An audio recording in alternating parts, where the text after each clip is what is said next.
Yeah, man, this is the Cutting Edge on IRI FM. Roger Concrete Asphalt, holding the fort for Muta. Yeah, so it's Ruta tonight. So we're here in May 15, so we go until 2 o'clock. So it's like, say, the more things change, it's like, so the more they remain the same. And sometimes it sound like a scratch recording on the radio, but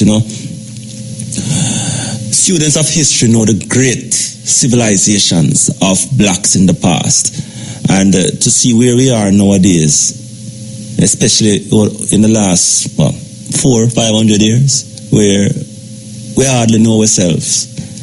We still don't take on to ourselves Africa as our motherland, like how the Chinaman take on himself China as his motherland, the India take on himself India as his motherland, the Englishman take on himself England as his motherland, and we can go on and on. We black people still believe Africa is backwardness. When we remember what happened in 1885 with the scramble for Africa, and when we realized that no black man was at that table in Berlin, Germany, carving out Africa for themselves because they were broke and needed all the help and the finances and the resources to enhance their societies. And look at where they are today, and look at what they have exploited, where that continent is today.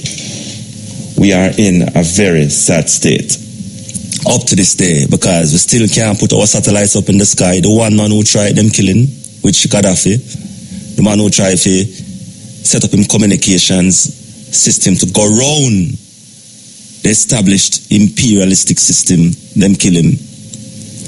We see the same thing where the imperialistic system is pressuring the leadership of Venezuela for the people to rebel, but apparently the people still holding firm down in Venezuela despite all of the economic hardships being imposed on the people because them don't like a regime. So what the imperialistic do is what they usually do. They infiltrate, they go into these societies, they infiltrate the opposition, the people, and them rise up the opposition to rebel, pose crunching economic sanctions so that the people can't take it anymore, then rebel against the regime that is there. And it's the same thing. Venezuela has the largest oil reserves in the world. Right now they are suffering because of economic sanctions, not by their own will, but by the will of the imperialistic system that still dominates today. All right, we're going to a special feature. In fact, it's called Hidden Colors. It's a part 4, and it's documented as one of the best black documentary in terms of historical facts and, where we are today and where we should be heading. We're going to play a couple parts tonight. So we're not going to do much talking. We're just going to go straight to this documentary. Very important for us in this time. Hidden Colors, they call it. And it is documented as the best black documentary up to this day. This is the Cutting Edge on IRI FM. We start talking about discrimination, we start talking about segregation, we start talking about Jim Crow, we start talking about apartheid, we start talking about police brutality. These are all symptoms of white supremacy. The more insecure white men become, the more they feel a need to exert their superiority, their power and their force. And so the one obvious victim of white rage has always been black men. White people actually love us. They really do. They want us here. They love us not in the sense that they respect us or want to treat us fairly, But they love us the way a master loves his dog. And there's a big difference between being a slave and being enslaved. Okay? Enslaved is mental. Okay? Slave is physical. If you look at black America and you look at black men and put them in two categories, there are those who are popular and then those who are great. Racism is the raping of a continent, of a humanity of people, of materials and resources, and using them to enrich yourself and validating that for the rest of time. Any black man who stands for his people, any black man who is against the white supremacist structure and is willing to stand by any means against any threats, is indeed going to be considered a terrorist. Because as long as African people were in charge of the planet, there was harmony. There was no wars between China, Japan, the American Indians, the Caribbean. As long as we were in control, there was harmony on the planet Earth. You know, I often say when I lecture that the African that got on that boat is not the African that got off that boat. When you conquer a civilization, you're actually conquering their God. Because what do? You change the name of God once you change their religion, once you change their culture. There's a bitterness and an anger towards black people for not allowing themselves to remain in slavery so white people can feel privileged. White supremacy is the only religion that isn't a religion. However, it is the most powerful religion on the planet.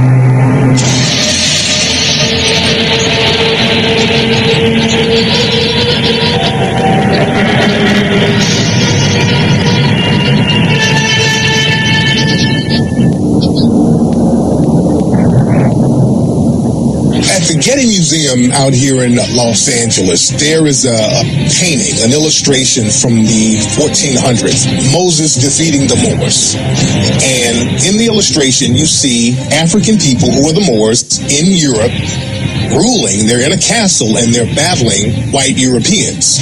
And the reason why they named the painting Moses defeating the Moors is because the Europeans at the time, when they were going through the Inquisition, when they were going through the Reconquista, when they were getting the Africans called the Moors out of Europe, they had a religious undertone. And what they would do, they would draw stories from the Bible and tie that into their current struggle. And that's one of the things that gave them so much momentum. There was a religious undertone to it. The Africans in Europe originally came out of the Moors, came out of North Africa, out of the area that's known as Morocco, ruled that area called the Iberian Peninsula for centuries. And it's interesting because what most people don't realize is that the Moors had brought to Western Europe, before Europe even had developed the technologies to do a lot of the things that they had done. And when the Moors had been defeated in 1492, that expulsion of the Moors, they had moved into areas that were now considered Western Europe. But they brought with them a lot of the technology, the science, the astronomy, irrigation for being able to develop these lands. And that got erased out of history altogether. And I think that's part of the challenge now, is to put that knowledge back into the mainstream so that people understand who the Moors really were. There's evidence of about 150 Moorish castles that are still there in Spain. And if you go to those castles, they will have a bilingual description where they will tell you this was a Christian castle, but it was originally a Moorish one, and they'll tell you when it was Moorish and then when it became Christian. The churches in Spain were originally mosques. They will tell you the period where they were originally mosques and which period they became churches. The Moors then, when they came into Europe, they had already had elements of ancient African wisdom, which allowed them to advance in ways that the Europeans had never imagined. And so in order to survive in this hostile environment, they had to go underground. The same thing happened with the Europeans, who also were close to the Moors and other Arabs who had pieces of this knowledge. They found that this information allowed them to reinterpret the history of the world, the science of the world, and that conflicted with Christians, specifically the Roman Catholic Church. So they also had to ban those people, and that led to the development of what we now call today secret societies, or more specifically, societies of secrets. And those secrets were the ancient educational knowledge that had been developed in Africa thousands of years earlier. Islam will rise up in the course of history. By the 6th century, will cut off Europe from world trade by dominating North Africa and the Middle East. Europe was cut off totally from Asia, India, and Africa in terms of trade and access to wealth. So Europe would plunge into what we call the Dark Ages. But it was an economic depression that led to a complete breakdown of society. When they break out of that, they break out with a vengeance that we will never, ever again be in this situation. That breakout comes in the 1400s with the Portuguese. And they will wreak vengeance on the rest of the world to control trade routes, economic territories. Where is the wheat grown? Where is the gold? Where is the barley? We will get control of these things because we will never be caught in the Dark Ages again. In Cuba, they have a Spanish dish. It's called Moros y Cristianos, which means Moors and Christians. And this dish consists of white rice, which is the white Christians, and black beans, which represents the black Moors. So this theme of a racial battle disguised as a religious battle, that's still in popular culture today. When you conquer a civilization, you're actually conquering their God. Because what do? You change the name of God once you change their religion, once you change their culture. So the name of God is based upon how you create God. In other words, my perception of God now rules. It's initially about greed, but it's about greed coming from a culture. European culture has always been a war culture. Going back as far as you can go back to the farthest Germanic tribes, to the Vikings, the culture has been based on dominance, destruction, and death. And if you can carry that out against another people, you were the victim. They did not have a religious concept where the value of human lives was significant in the way Africa and Asia put human life first and dominance second. The oldest human beings on this planet came from Africa. And as these Africans migrated out of Africa and traveled northward, they were trapped behind a wall of ice during the Permian Ice Age 40,000 years ago. And through the process of speciation, they lost their melanin, became so-called European or Caucasian. But the other thing that's not often talked about is in losing the melanin, they also lost this quality that we refer to as the soul, this substance that civilizes you, helps you to see your fellow human being as a fellow human being. So now with the absence of the civilizing molecule, the civilizing substance, if you will, they saw people as objects to be found, discovered, controlled, manipulated, and wiped out if necessary in order to ensure your survival. So that is the driving force, and that's the major difference between the two groups of people. Billy Fuller came out with a book called The Compensatory Code Concept, which he introduced the idea of white supremacy being a religion. And by saying that white supremacy is a religion, that means that it's a belief that's backed up by power, that's backed up by action, and that action and power negatively affects people who are of melanated descent. The relationship between black and white Americans, it's almost like an abusive marriage where each partner needs the other. A husband that beats his wife, sometimes he may love his wife. He don't want her to leave. He wants her to stay in the relationship and keep getting beat. And she may also be codependent as well and really, really love her husband, be more loyal than a woman who's being treated well down the street. Why? Because she knows, in her mind, she knows her place. And her place is not one of dominance, it's one of subjugation. The genetic signature and the mind of the genetics has the will to continue, and that it becomes strongest when puberty hits. The will to continue to procreate becomes so strong that you would kill for it. So the genetics of a man who, in his mind, fears the death of that thing that makes him unique, he will become as vicious as necessary to save and preserve that.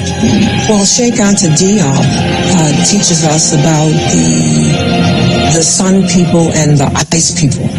So what gave them the momentum is psychological disposition that came out of that Ice Age. So for Sun people, African people, what was their psychological disposition? Living in the warmth, very little clothing, could just go outside and pick a fruit, as Dr. Ben would say, because there was this abundance. Whereas for Ice people living in the caves and hills through the Ice Age, developing that disposition, the first thing they had to go out and do is kill. Imagine if a group of battle-hardened soldiers from Vietnam who've been in Nam for 10 years, walked into a church where everybody's loving and hugging and being peaceful. Who's going to win that battle? Who's gonna eventually dominate that church? The soldiers are, because they're gonna come with weapons. They're ready to fight. They've gone through hell. They've got battle tactics in hand. The people in the church may not even know they're in a war. That's what I see when I look at Europeans versus the rest of the world. Europeans have treated the world horrifically. We know that. What they've done in Africa, in South America, North America, etc. But if you keep going further back, you look at how they treated each other, it's astonishing. I mean, they basically had about 1,000 years of complete ignorance, savagery, self-destruction, community destruction. We also got to be very clear about the terms we use, because when I use the term white supremacy or white supremacist, that's not to say that all white people are racist or all white people are white supremacists. That's incorrect. But the people who do choose to practice white supremacy are more powerful than the ones who are not. And a white supremacist is someone who believes through speech, thought, or action that they should be in a superior position over people who are non-white.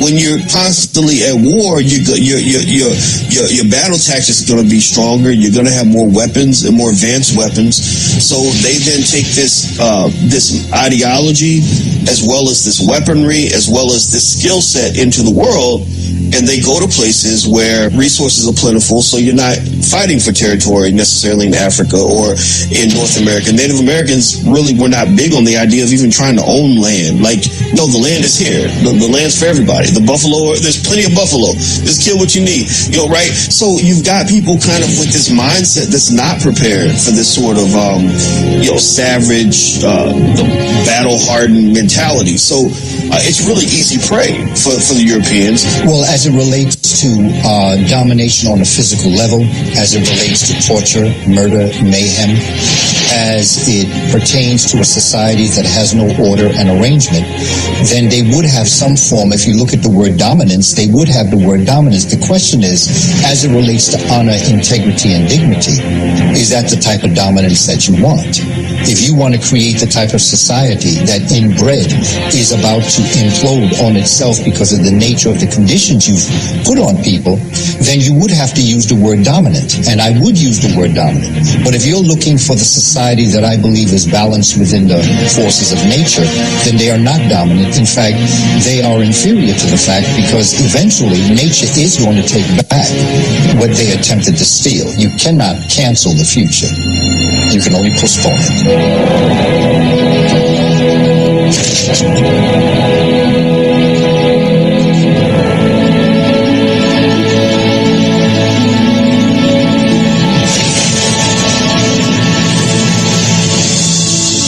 One thing that the white supremacists learn how to do is pretend to practice certain religions that other melanated people practice all around the world, but their real religion is white supremacy when you peel the layers back. Because when you look at all of the religions, all of them are dominated by white supremacy now. So what's the real religion? The real religion is white supremacy.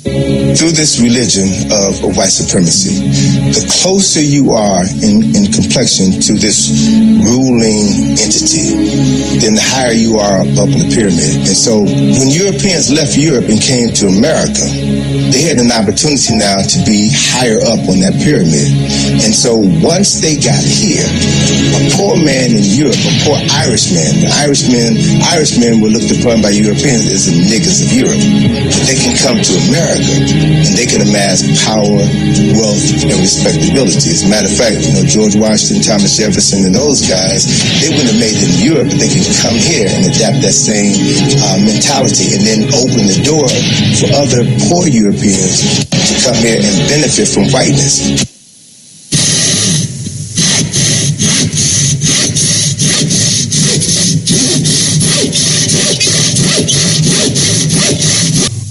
Yeah, man, the cutting edge here on IRE FM.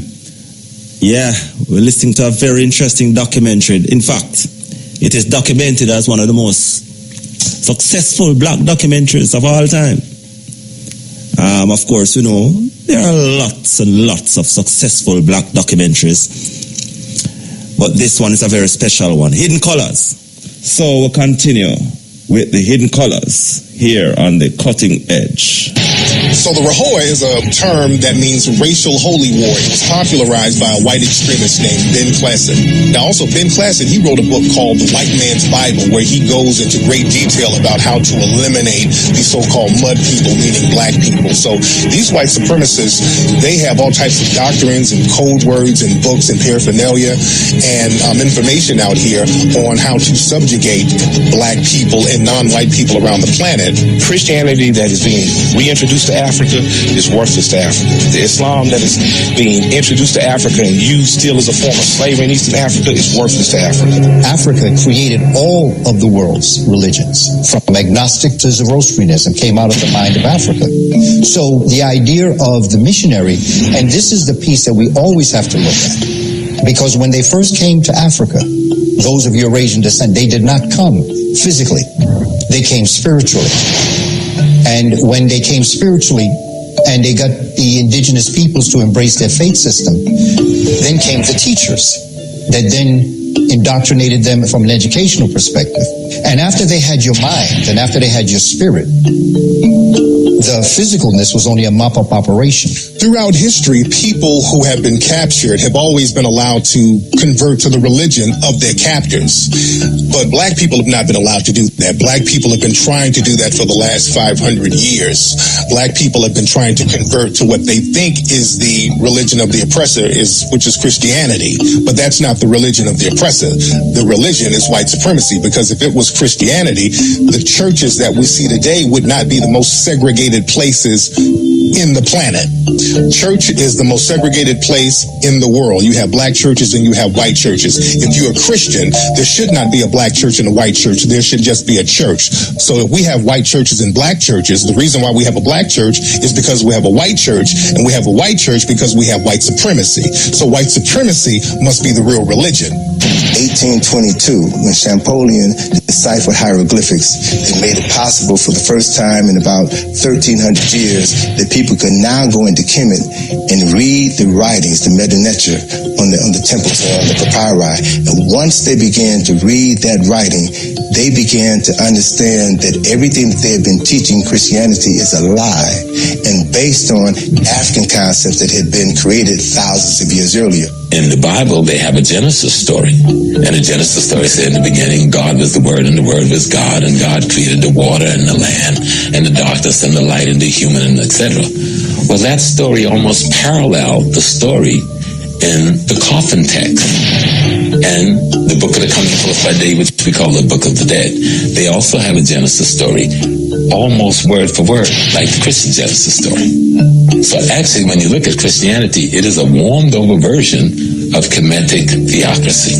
One example is a book called the Book of Amenemope, which is an instruction text written by the ancient Egyptians. And that instruction text was copied word for word as Proverbs 22 1423. 14 words, that's a doctrine and that's a slogan by white extremists all around the world that means we must secure the existence of our race and a future for white children. And this is a slogan that they use, and it's a code that they use. So whenever you see white extremist groups who have the number 14 tattooed on their arm or anywhere on their bodies, that's what they're referencing. They're referencing this code 14 along with the number 88. The 88, that's a number that represents the letter H, because H is the 8th letter of the alphabet, and the H means Hail Hitler.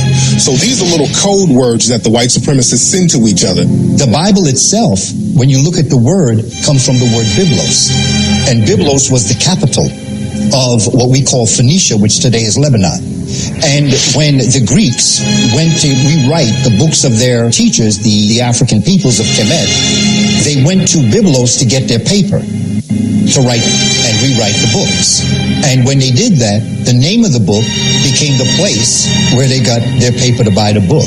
Religion comes at the end of a sword or at the end of swords, where everybody's been decimated and brutally annihilated. You know, and after that type of brutality, you'll accept anything. And your conqueror can tell you your gods don't exist, because look at you, you're dead and in the street. Once that Catholic Church breaks away, the church moves into the dominance when we see Constantine arise as an arm of a military government. So the Catholic Church then becomes the rationale, the theological rationale for imperialism and dominance. If you look at a cathedral, a Catholic cathedral, if you're looking at it properly, you know you're looking at a fortress. They had towers at the end, and at the top they had this bell to warn the sentries, this warning when attack is coming. It is nothing but a fort. But to us, a Catholic cathedral is a church. But it is a military fort. That's why they had the tower up there for the sentry to ring it when they come in for the attack. That's why they ring the bell. One tool of the white supremacists is to use what I call the 3 M's. The first M is the missionaries. The missionaries go in there first, and they con people. They go in there and act like they're part of some type of religious organization, and they appeal to the spirituality of melanoid people. And the second thing they do is bring in the merchant class. After the missionaries come in, they say, we need to bring in our products, we need to bring in our people to sell things and to use some of the resources here. And then the third thing they bring in are the military. They bring the military in to then subjugate and take over the land and decimate the people for centuries to come. If you have anything, it has to be bipolar. If you have a church, you better have a military. If you have a store, you better have a military. You can call it security if you want. Everything comes with the male principle. And we have a church, but no military. When you build that church, you gotta have a military. You should build a military and a church at the same time. It has to be bipolar. Religion's always the tool that's used. It's being used right now. You know, that's one of the main strategies used to conquer a people, is to destroy their religion, make them question their own spirituality, destroy the cultural artifacts that go along with it. That's the way. There's a book called The Grand Chessboard by Brzezinski, who once was he was the foreign policy advisor to Jimmy Carter. And what he told him was, if you want to take over a people, you destroy their culture and you destroy their religion and you destroy the artifacts that they create. As the world expands, meaning our involvement in the rest of the world by Europe, sees that the world of color makes up 3/4 of the planet. So you need some troops. So the white-skinned non-whites, you're going to attach them to you. So you're going to make them honorary Caucasians. So now Jews are honorary Caucasians. Irish are honorary Caucasians. Italians are honorary Caucasians. Eastern Europeans are now honorary Caucasians. That means you're now honorary Germanics. White supremacy, again, is a religion, and other races of people are converted into that religion because people can't really define what a white person is genetically. See, it gets real tricky when you try to talk about what is whiteness from a genetic standpoint, because certain people who are white today were not white 50, 60 years ago. The Irish were not white during the 1800s. They became white. They were allowed to be white later on. Many Italians and Greek people, they were not considered white until later on. Jewish people, many of them were not considered white till later on. So what happens is the white supremacists, when they feel that numbers are dwindling, they allow other groups to convert into whiteness. And in order to convert, they make it their duty to take on the mindset where they want to mistreat and subjugate people who are non-white. Magazine has these cool pieces. They did a piece where you rent a white person in China. You rent a white person. So there's a former New York City police officer, doesn't know diddly about dude, gets up, gives a speech at a medical conference to Asian people who really are doctors.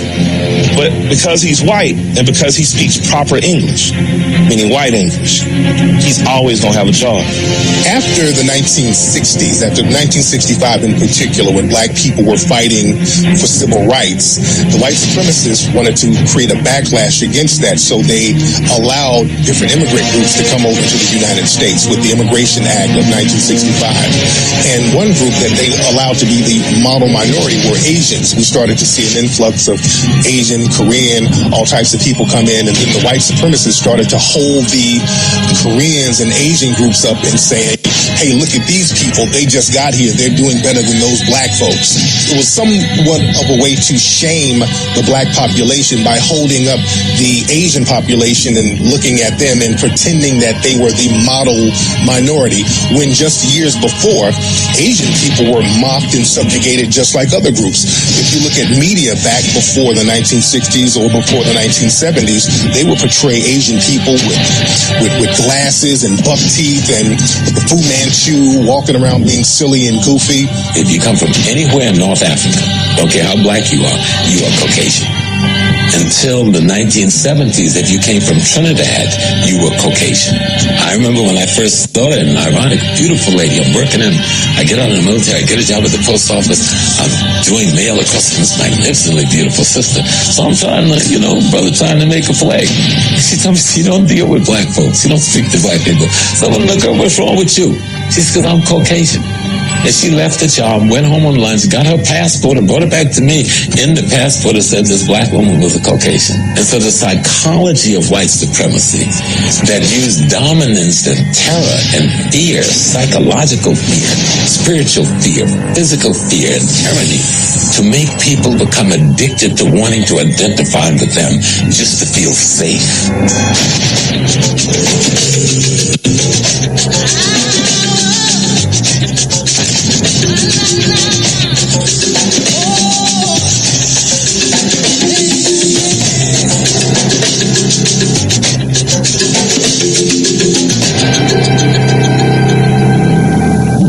One way the white supremacists have been able to dominate and subjugate melanated people around the planet is by controlling the education, by controlling the knowledge, and controlling the knowledge of history. Because if you don't know yourself, you don't know how to empower yourself. If you don't know your history, you won't know your future. And the white supremacists have been very meticulous in erasing the history of African people and inserting themselves into that history. The Greeks were the last race of people that the Egyptians passed the arcane knowledge on to. That's where Greek to me came from. They were the last ones that the Egyptians gave that to. It took 3 generations of Greeks under Egyptian rulership that they could finally find one that they could teach.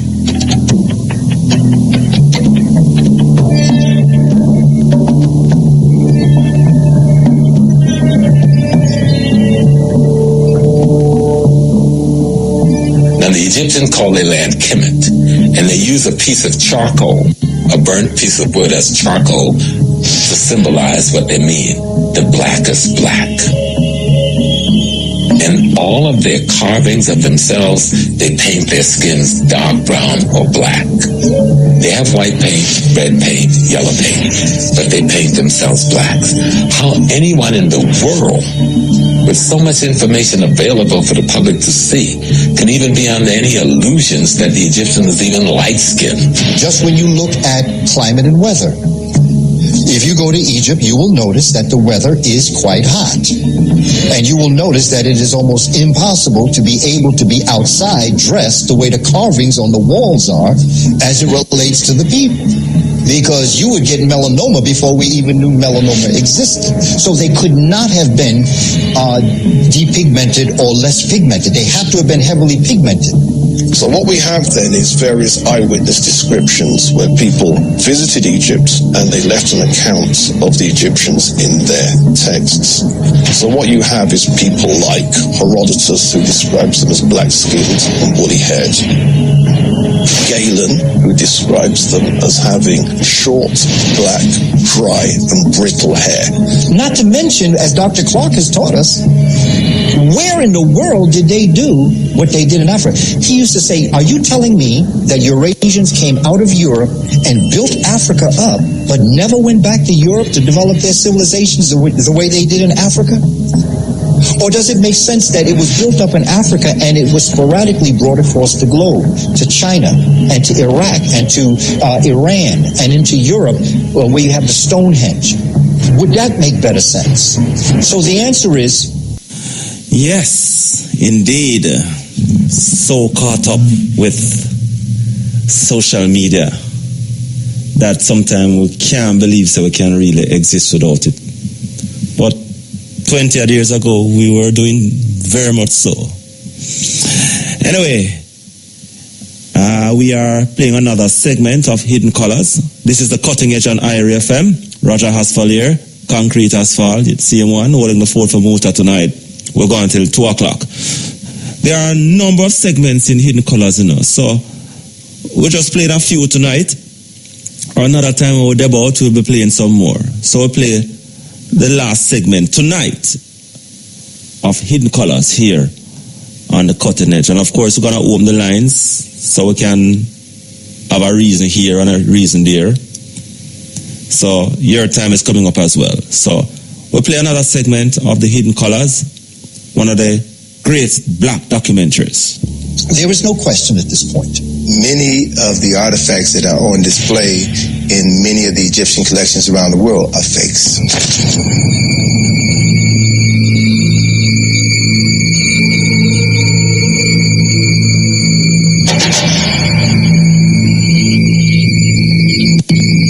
The Nefertiti statue is of doubtful authenticity. That's a posh way of saying it's almost certainly a fake. A number of scholars have come out quite recently. Henri Sterling in Switzerland, he's come out and said, listen, this is a 100-year forgery. If there is hundreds of paintings of Nefertiti and all of them are black, all of the statues in the Cairo Museum of Nefertiti is black, only this one little white statue in Germany is white. Something's wrong with that picture. Marx was instructed to use the face of Ludwig's wife, Emily Brochard. So the face that supposedly was the most beautiful face of ancient history is actually the features of Ludwig Brochard's wife, Emily Brochard. So now, that's not even the half of it. Beautiful statue. Came out of the ground. No, it didn't come out of the ground. What happened was Brochard was forced to bring it forward after 11 years. So what did he do? He took the head that Marx made, went back to the Tel Al-Amar site, covered it up with dirt, and came out and had a photo op as if that's how he found it. One common lie and misconception that many white supremacists like to promote is that the African people didn't invent the wheel. That African people were just primitive, living in West Africa, waiting on the white supremacists to come save them. But in Africa, especially in the area that we now know as southern Libya, right in the Saharan desert, there were rock paintings of black Africans on chariots, and you can see the wheel, and these paintings go back 7,000 years. In 951 AD, there was a scholar called Ibn Hawqal, and he wrote a book. And in his book, he describes two things. The first is visiting a fringe city of ancient Ghana called Aldagast. And he witnessed a merchant writing another merchant a check for 42,000 golden dinars. Now that should blow people's heads clean off. West Africa had checks 951 AD. The second thing he describes is that the Emperor of Ghana was the richest king on the face of the earth. There is a city known as Eredo, E-R-E-D-O, that's located in Nigeria, that the brilliant scholar Robin Walker is coming out with information dealing with the idea that this in Nigeria is a city that is 400 square miles in elliptical shape, and the ramparts or the gates are 70 feet high, or what might be considered to be maybe a 7-story building. That's how big it is. And that was done somewhere in the 800s to 1000 AD. At the same time, 400 years later, in the 1400s and the 1500s, we're focusing these people are primitive. This city exists in Nigeria. Once Britain burned the palace and they colonized the region and then renamed it Nigeria, it wasn't called that before, they did not permit the Oba, that's the emperor of Benin, to rebuild the palace. So consequently, what's there now is the tiny fraction that escaped being burned down. We look at cities that were larger than cities in Europe at that time. We look at cities that had the equivalent of ancient skyscrapers, buildings that were 4 or 5 stories tall. We look at cities with streets. We look at cities with sewer systems. We look at cities, nations that had universities, that had libraries, that had a upper class, a solid middle class, architects, engineers, physicians, dentists, a city that would rival any other city in the world at that time. Well, the Emperor of Ghana, we know, lived in a castle with glass windows.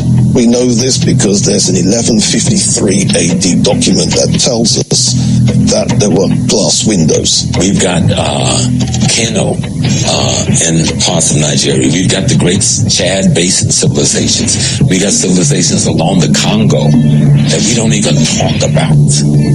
And what's ironic, in the 1700s, and you can actually go online and find some of them, the Europeans who go to the Congo come back home and draw pictures, which is in their museums, of these magnificent metropolises, these cities with streets laid out in grids and paved. They found the same thing in Benin. They found the same thing in Kumasi. But these same Europeans, especially the British and the French, will burn and sack most of these cities. A Polish scholar called Z.R. Dmytrowski did a survey of Nigerian ancient monuments and wrote 3-volume architectural book called An Introduction to Traditional Nigerian Architecture, Volume 1, Volume 2, Volume 3. Now, that's important, you see, because most people wouldn't have thought that Nigeria had anything to be able to fill 3 volumes. Which brings me on to Benin. Benin is in the southern part of Nigeria. Now, Benin's architecture was very famous in medieval times. In particular, its royal palace. Its royal palace was the same size as whole European cities. Just a palace. Ethiopia was one of the earliest countries to embrace Christianity, right? And so what you have in Ethiopia is a ancient civilization. You know, Ethiopia, we got to remember, Ethiopia is the source of the Blue Nile, right? And based on research that I'm looking at now, I'm really beginning to realize that Kemet is Ethiopia's oldest daughter. So the knowledge that flowered in Kemet began first in Ethiopia. It never occupied and dominated and conquered Ethiopia totally. And that's because King Menelik understood he needed more than just spirituality, because a lot of the Africans in other parts of Africa, they depended on their spiritual system. But when you're dealing with a group of people like the whites of supremacists who were not spiritual at all, you're going to lose. So King Menelik, he used his spirituality, but he understood that he had to be practical. So King Menelik, he got guns that rivaled the guns of his enemies. And when the Italians came into Ethiopia to try to defeat him, King Menelik used his guns and used his weaponry to fight them off. What Ethiopia was able to achieve was nothing short of military genius. They struggled certainly with Italy for maintaining their independence. But I think what they were able to do was to use the land to their advantage. They were able to strategize, and they really outthought the enemy. And they were underestimated, let's face it. I think they were their military power was underestimated. And so when you had all of this in the psyche of a people, this notion of empire and kingdoms and defending ourselves against the Greek army, the Roman army, the Turkish army, the Persian armies, what's some little rinky-dink Italians? We can handle this, and they handled it. And when King Menelik in Ethiopia defeated the Italians, what's interesting, the Western media started to portray King Menelik as a white man. So this man was clearly a black African brother. There was pictures of him in the whole nine, but the Western media started to show cartoons and images of him as being white because they didn't want to let the world see that the European had been defeated by this African man.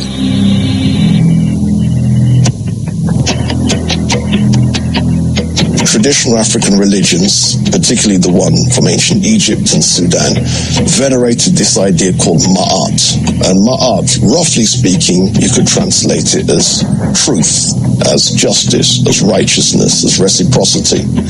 The problem is when you're being attacked by people who don't believe any of that, and you are trying to do the Ma'atic thing, they will beat you, unfortunately.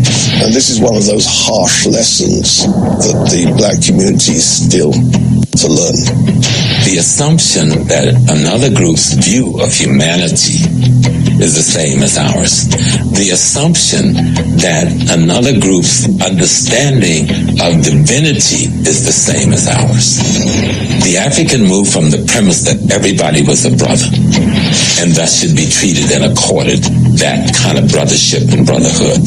The European moved from a position that what is mine, and what is yours is mine if I can take it.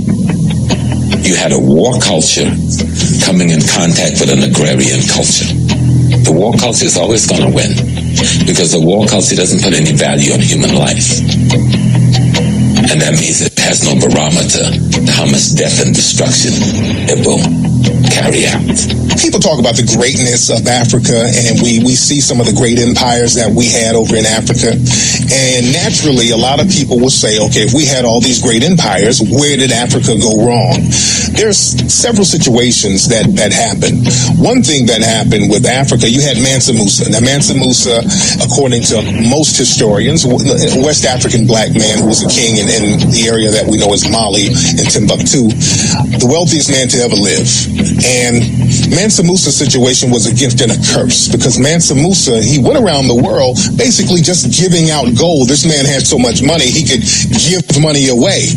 And he gave so much money out, it decimated certain economies in other nations. So it showed the humanity of the African people and the generosity of the African people, but you showed people that you had all of this wealth, so now people are plotting on you. So when people saw Mansa Musa giving out all that money, he became lunch to everybody else. So Africa started to get raided and flooded with all types of people trying to take advantage of the wealth and the resources that were in Africa. The tide rises and falls. I mean, what are we talking about? We're not supposed to be a victim of time.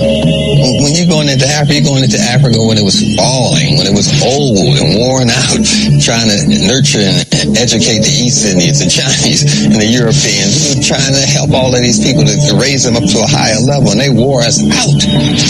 Even today, you'll get worn out if you talk to a certified Negro under warranty. They will wear you out.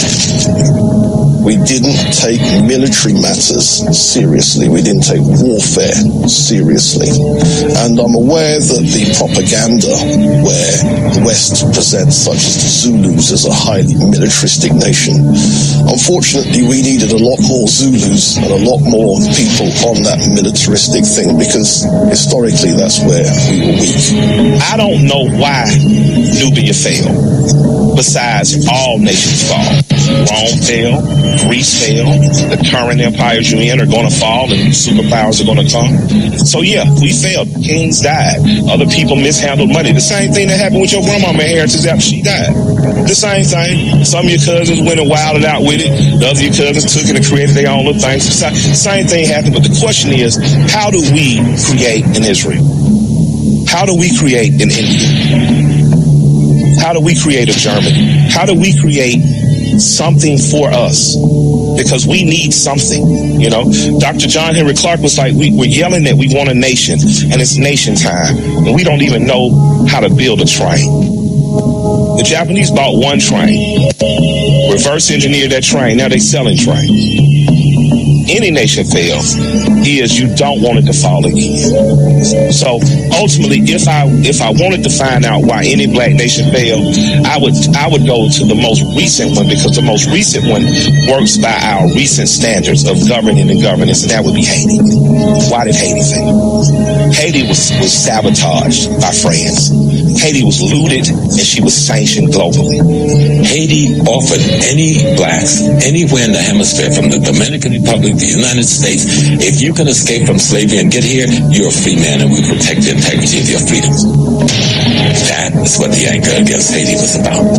Haiti was the first free republic that offered freedom to any enslaved people, black or white, from anywhere. If you make it to these lands, our army will protect your integrity.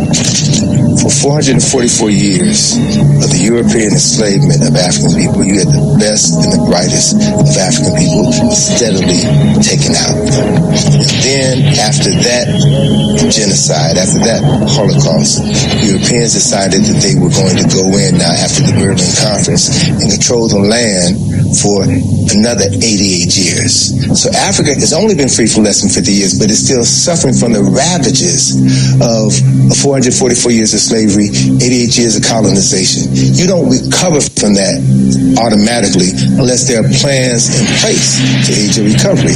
After Europe was destroyed during World War I and World War II, you had the Marshall Plan and other plans that were implemented by the United States in order to rebuild Europe. Look at photographs of London, photographs of Paris after the war, after the bombing, and then see what American aid did 20 years later to rebuild those cities. So we think that Europe has always looked like that. No, Europe has had more wars than Africa has had, but they've had access to resources to rebuild. Africa hasn't had the ability to rebuild. There was no revolution there.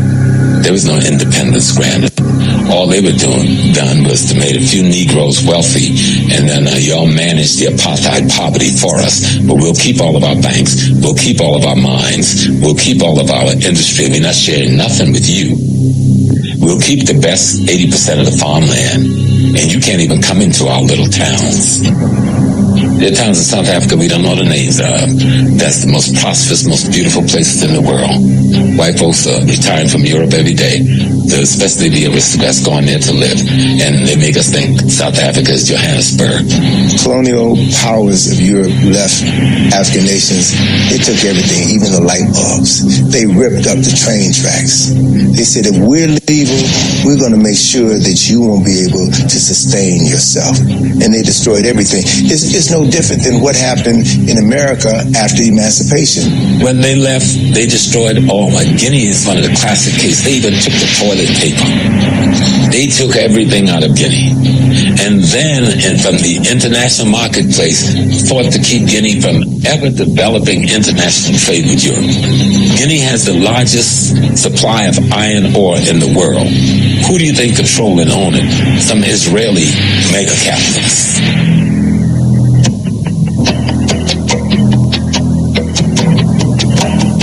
You know, your 0, 1, 2, 3, 4, 5, 6, and so on. Those numbers that we have are people call them Arabic numerals. They're not Arabic, they're Hindu. But the mathematicians that introduced them into Europe were in fact African mathematicians. The fraction bar, where you've got 2 fraction 7 and the fraction bar, that was something that was invented by an African mathematician. Some of the most advanced math textbooks during the period were again written by Moorish mathematicians. Where it comes to the areas of astronomy, where it comes to areas such as navigation, map making and so on. So there was a Moorish geographer called El-Idrisi, and he was the one that said in his book that the world is as round as a sphere and the waters are held to it by what he calls natural equilibrium. You can work out what he really means, gravity. And he says that the world is divided into 360 degrees. Now this was 1153. And then that gives you some idea of what kind of intellects we're talking about. Guinea was the French word, the European word for West Africa. So, and all of Africa at some point was called Guinea. And so when they get in the Pacific, they see all the black folks, so they say, okay, this is the New Guinea. That's why it's called New Guinea. You got New Caledonia. You got Vanuatu. You had Australia. These are all African populations. Easter Island is off of the coast of South America going into the Pacifics.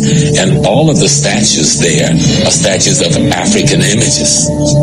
The statues in Easter Island, they look identical to ancient face masks that's from West Africa. Also in Easter Island, there's an ancient script called Rongo Rongo, and this writing looks identical to African hieroglyphics. Also, there's an East African tribe called the Rongo tribe. Also, there's another very remote Pacific island called Nukuhiva. Now, this place is in the middle of nowhere, but there are statues on this island that look identical to ancient statues that are in Nigeria. So we definitely have evidence of an African presence in some of the most remote places around the globe.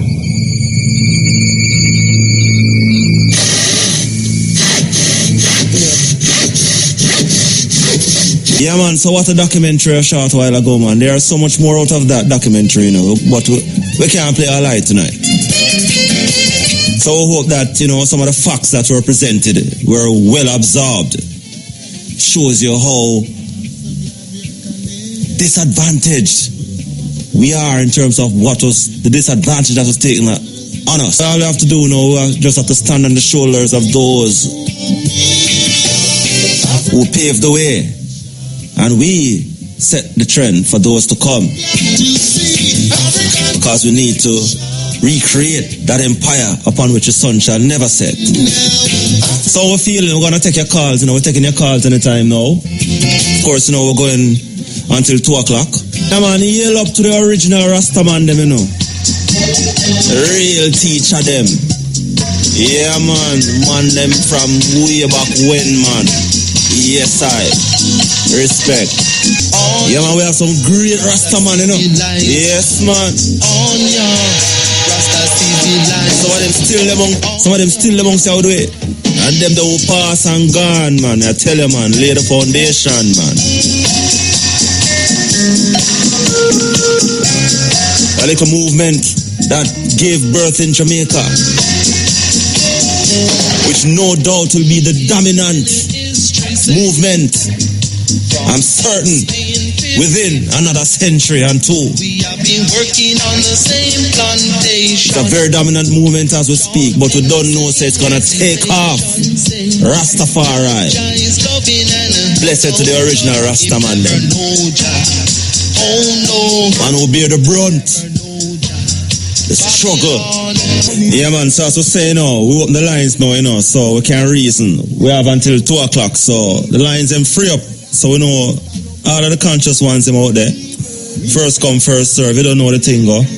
So we're there, ready to take your call. Saying, Cutting Edge, IRA FM. Come on. Greetings. Yeah, man. What's up? Yeah, man. You have to talk about it louder here. Yeah, more life, Saying, respect. Yeah. More life, man. Yeah, man. More life for settle. Yeah. People have to know the thing, True, man. Yeah. Black rule, Yeah, man. Black power. Yeah. Yeah, man, we have to perpetuate that, Rasta. Until the philosophy, which was on the... Yeah, man, but you know, you sound very low, though. I try to do everything to make you come up, but boy, I don't know. You can't talk a little louder? Yeah, man. Yeah, man. Now you that know, man. Yeah. That's until the philosophy, which was on the superior unto another. Mm-hmm. Yeah, man, I hate that, man. Yes, man, until the philosophy that whole and race superior. Unto another, you know? Yeah, man, there'll be war, man. It won't. Trend, you know? Yeah. So anytime all heads of government follow that speech and rule of His Imperial Majesty, yeah, the world, the people in the world see the unity. Yeah, man. The world, you know, the people them. Sure. Cause everything alright with the world. Yeah, man, nothing wrong with the world. It's the people them that is in it. Alright. Yeah, man, I'm more life, man. Yes, man. I love the eye energy. Saying? And the eye strength where the eye keep up, you know? Respect. For the motor footstep, you know? Yeah, man, Muta set it, so we have to just go and maintain it. Footsteps same way, His Majesty footsteps same way. Exactly. Mama Miga, you know? Yeah, man, standing on the shoulders of the greats. Yeah, man. Yes. Out of Lindsay, you know? Yeah, man, Lindsay, that's my place, you know. Alright. Which part of Lindsay? Which part of Lindsay? Railway ends, you know? Eh? On the railway ends. Oh, railway ends. Okay, cool. Yeah. Cool. I'm more life and strength, yeah? Yeah, man, same to the eye, man. Respect. You up everyone down that side there. Lindsay does it. Yeah, bless. More life. Yeah, bless. See it. Heal. Yes, sir. What's up? I'm going to say, bless up the eye first and foremost, you know. Yes, man. Bless up to the eye, too, man. Bless up the whole work. Yes, man. You know? Yes, man. See it. I love the work, you know, because IFM is a radio station, I've been saying, like a university. Yes, man. The institution of the people, man. Yeah, man. So, you know what I say? I just a shout out a happy Mother's Day to all the mothers, you know. You see it, yeah, man. Every day a Mother's Day to you, know. True.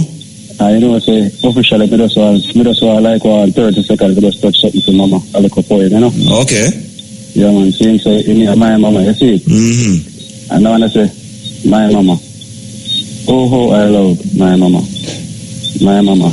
I love you, mama. Mama, you read my mind when I couldn't talk. And you lifted me up when I couldn't walk. Mama, you're a genius because you knew when I was hungry. And you held me so close when I was lonely. Mama, you are always there through thick and thin. And though we were poor, we didn't eat from a bin. My mama taught me right, not wrong. And even when Dad was gone, she still held strong. My mama also taught me to give thanks when I wake, and also to do so when it's late. I could go on forever about my mama. Oh, how I love my mama. Yes, I. Yes, man. Yeah, man. Great, man. You know? Great, man. Great piece of works. Yeah, man. For real, man. Give thanks, you know? Yeah. Love the energy, man. Respect. I call out a Westmoreland. Westmoreland? Which part from West? Yeah, man. Kings Valley, Grangeville, you know? Grangeville? Yeah. Down the side. Respect. Big up everybody down the side. On the lock down area down the side, eh? Always, man. Or just 1 and 2 people listen? I carry a show coming in the town, man. That's it. Or just 1 and 2 people listen, or a whole heap of people listen down there, so? Yeah, man. Myself bring a show in the town and then we know what go on. Alright. So, how a place then? A phone place, man. Alright, sir. And you never switch? Nah, switch, man. Alright. Yeah, can't switch. Really stuck for IFM. Yeah, man. Alright, bless. Yeah, man, bless. Grangeville, man. Grangeville. Respect. Yeah, man, the great Mikey Smith, man. One of the original perpetuators of this thing they call dub poetry. Yeah. Man who was stoned to death on Marcus Garvey birthday, 1981, in Stony Hill, close to a political rally. Yeah, man, the man was always against the system of the day. And somehow he got himself up in a political meeting, or close to a political meeting, fire burning the system as usual, and he was stoned to death. Mikey Smith, man. Yeah. There's so much wicked things that has happened in this island, you know. And one of them, of course, I think, well, maybe further down in this week will be the commemoration of the Evening Tide Home Fire. I don't know if many of you know about the Evening Tide Home Fire. Happened in 1980, just in the election time, they're one of the wickedest time in Jamaica. Although,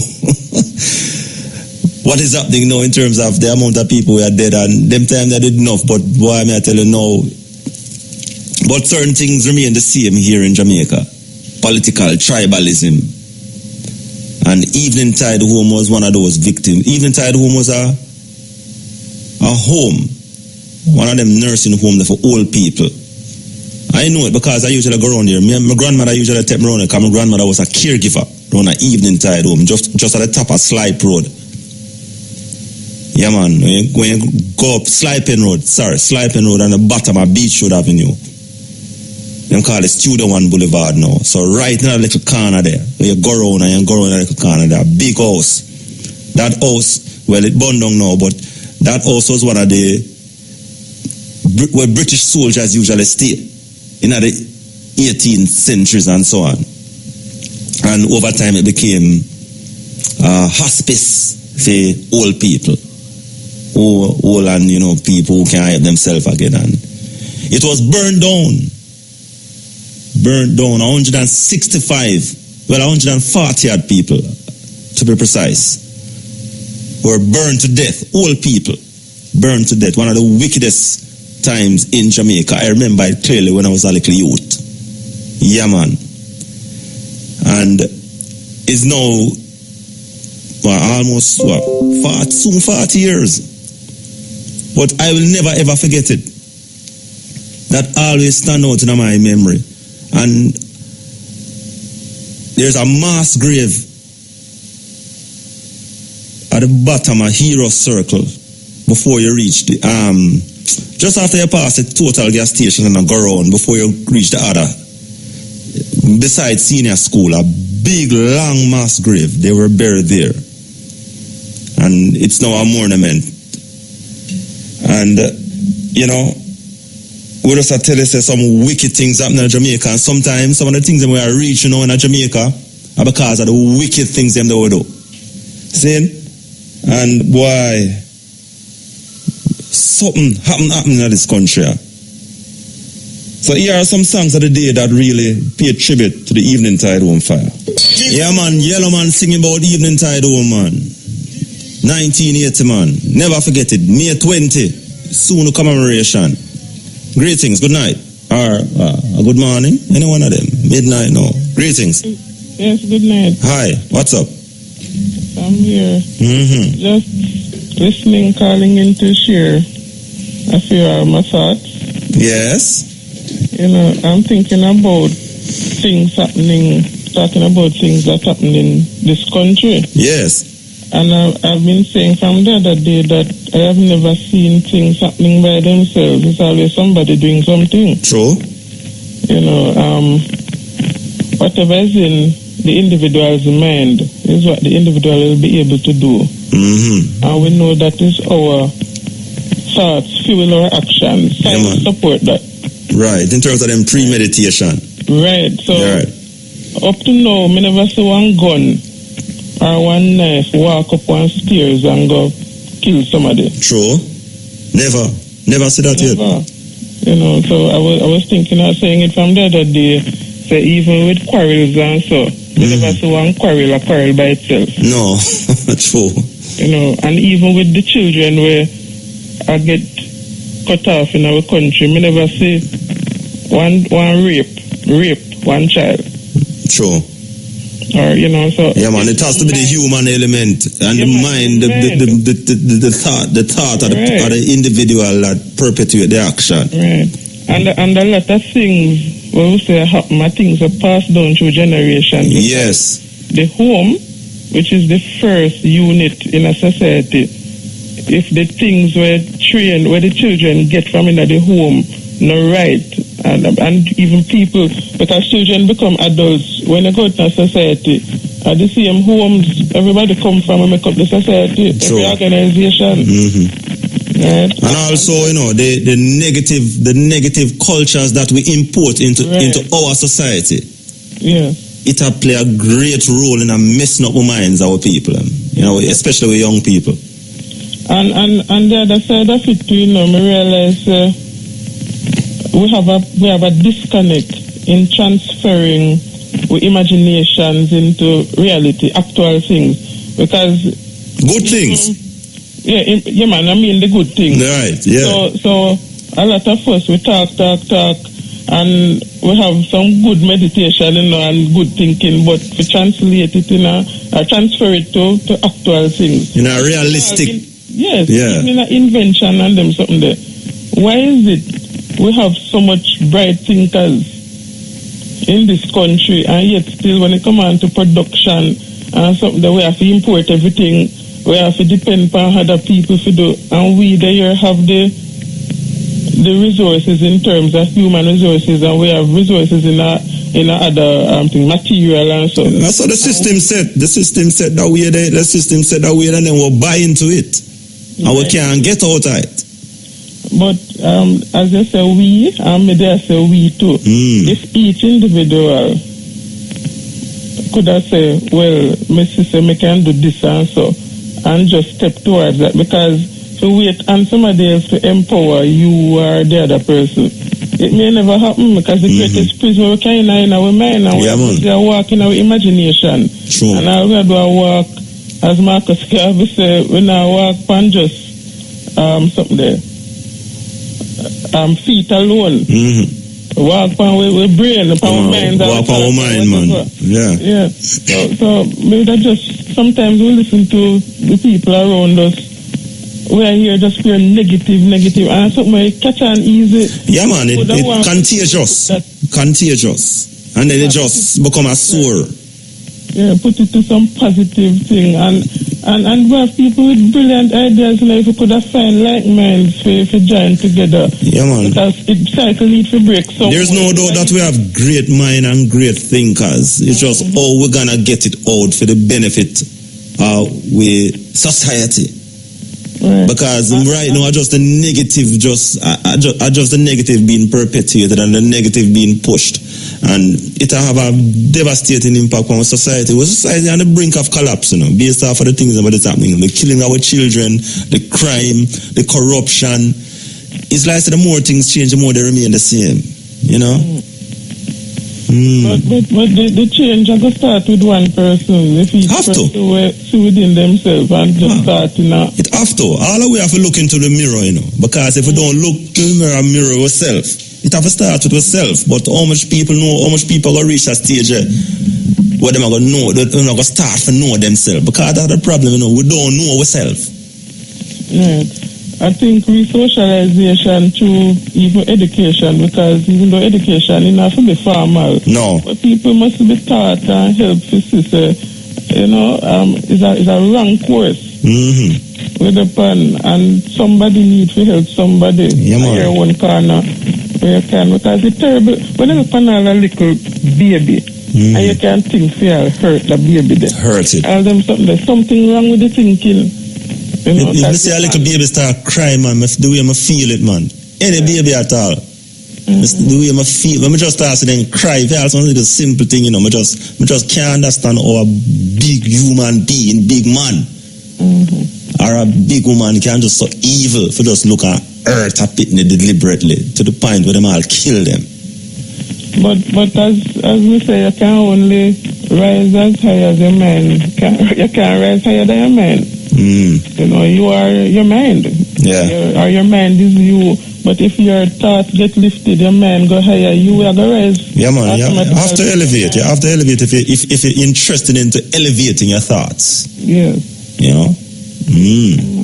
So, even though it's sad, and those who know, we just go and push. And try to help somebody else to change the course. Yes. Change the course. Yes. All right. Give thanks. Where are you calling from? St. Thomas. Which part of St. Thomas? Up a Marine Point. All right. We out of the point. First part of Jamaica, the first point. Man. At the east. And as me like point out, from the west of Africa to where me there, one straight eastward from when we leave Marine Point. And you travel east. You can't just travel in one straight line.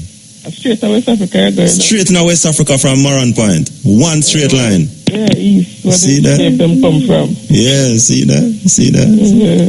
Yeah, man. Respect, man. You first to the sun, man, in time. Yes. All right. Give thanks. Bless up everybody out there. Yeah, man. All right. Give thanks. Yeah, man. So I say, evening tide home, evening tide fire. Well, happened almost 39 years ago. When you remember, say 140 of the old people just burn up and dead. So this was one of the greatest tragedies in Jamaica, you know? And sometimes my feel a job beat with because of them things that were happening in our society. For real. Greetings. Yes. Yeah, okay. Yeah, man. Good night, man. Good night. Yeah, man. We just call the St. Elizabeth, you know? Which part of St. Elizabeth? Santa Cruz, St. Elizabeth. Ah, yeah. More they start the gun, you know. They are going to listen to your program, you know? Yeah, more they start the gun, you know. Yeah, man. You know, say big things are going to do this Friday 17, you know, so Da Vinci and, you know, Guinness, something, you know? Okay, yeah. Cool. Yeah, man. Big up my friend, the Rasta Devon, I go and listen to you, you know, we're up on his park, I go and Bill and I go and listen to you, Seeing. Yeah, man. I mean, I say everything up, man. Love your program, you know? Yeah, man. Respect. All right, yeah, man. And big up Muta, too. Yeah, man. Muta, forget him. Big up, man. Anyway, him there. Yeah. With him barefoot. All right. Yeah, man. Man has respect. Yeah, man. The great Muta, man. Yeah. All right. Yeah, man. All right. Big up Santa Cruz. All right, sir. Yeah, man. The edge. Cutting edge. Greetings. Yes, sir. Yeah, man. You're live. Good. There's a couple of observations from my perspective through this thing called life. Yeah. Growing up, I used to watch some movies. I can't remember when I used to have these movies about, particularly around the time when Black History Month, and they used to have these movies where you have the white man beating the black man. Or, treating them in some inhumane way. Kunta Kintes and them kind of show that. Yeah. And my reaction then was to be very emotional. And I used to say, boy, buck up on them man right now, we're going to deal with the wicked. Yeah.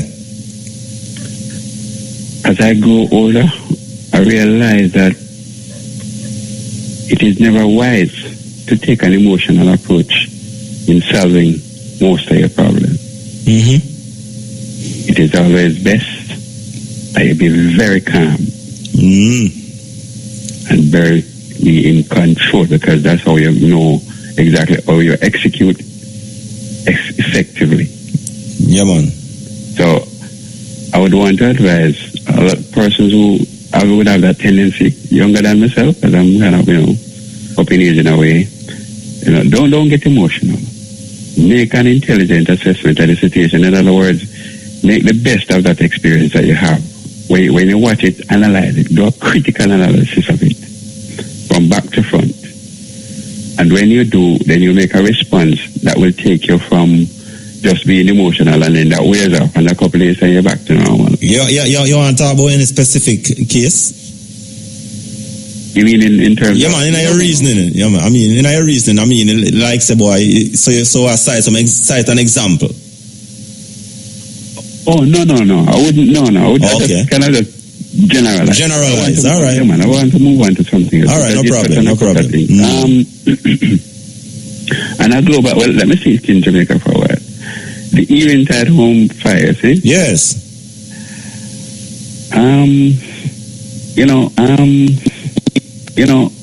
We, I don't know how we treat death, or how we view death.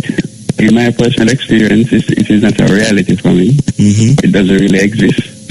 But for those of us who have that inclination to believe that it is a reality for them and it is something that whatever,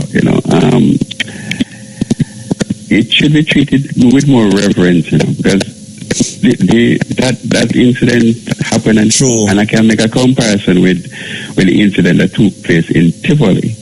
No, that one of the things that stand out in my, because I was pretty young during that time when they even... Yeah, man, myself, I remember it, yeah.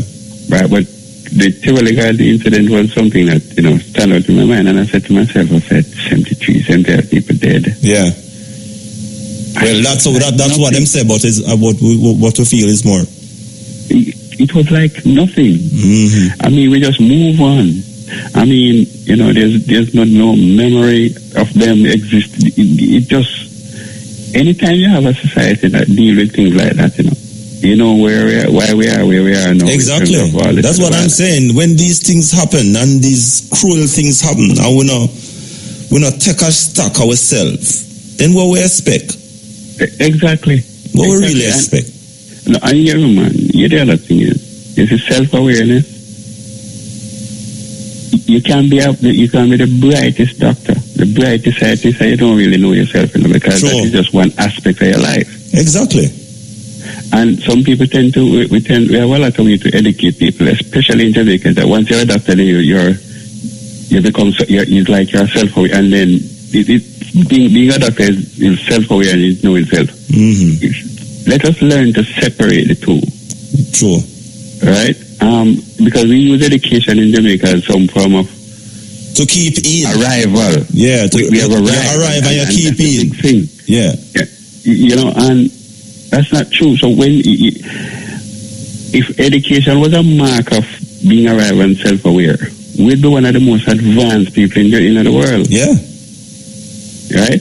So let us not fool ourselves. I don't buy into this other education system because it doesn't teach the children about themselves. No, this education system has failed us, It has failed us. Raj, it's me and you know, because I'm a radicalist. Mm-hmm. I tell you straight up, I'm a radicalist. Bin Laden and my hero. Okay. So, is it because we tell you something? You see, the longer you continue to accept something, you see, if you live in our community, and you see, man come in your community and start to behave over here, you say to yourself, well, I know my business, I'm going to lock my door, man, because, man, I'm going to be, sooner or later, they're coming for you, Yeah. So you see, the sooner you see once them come and you realize that they're not up to nothing good, take a stand. Nip it in the bud. Take a stand. God, that bud, they're going to grow, You are going to be the same one crying over your granddaughter, coughing sooner or later by those very same man who might come into the community and sow a seed. Mm-hmm. So I don't take prisoners, and fear is not something that I wear at any time in my life. I don't wear fear because it's not sexy, it's not good, it's not healthy for me. So I'm going to take the bull by the horn.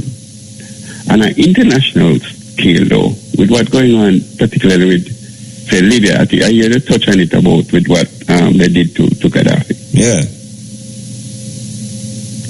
It's in my mind, even at this point, one of the things I tell myself, in order for you to conquer any situation, and most situation, especially the more complex it becomes, the more you need to educate yourself with the type of information that will help you to defeat it or accomplish your goal.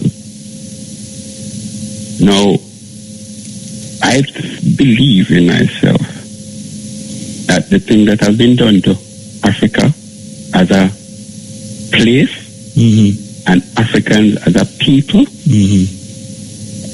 I think there has to be some retribution. Because here's the thing for me. If you come to my land, rip me out, take away my identity, my religion, and everything, everything that is self-sustaining as a human being, you take that away from me. Take me to a place where you give me a religion, you give me everything that you think I might need and whatever. And then I'm a lost soul, I am lost. So in all fairness, tell me something. You really think we should make you get away with that?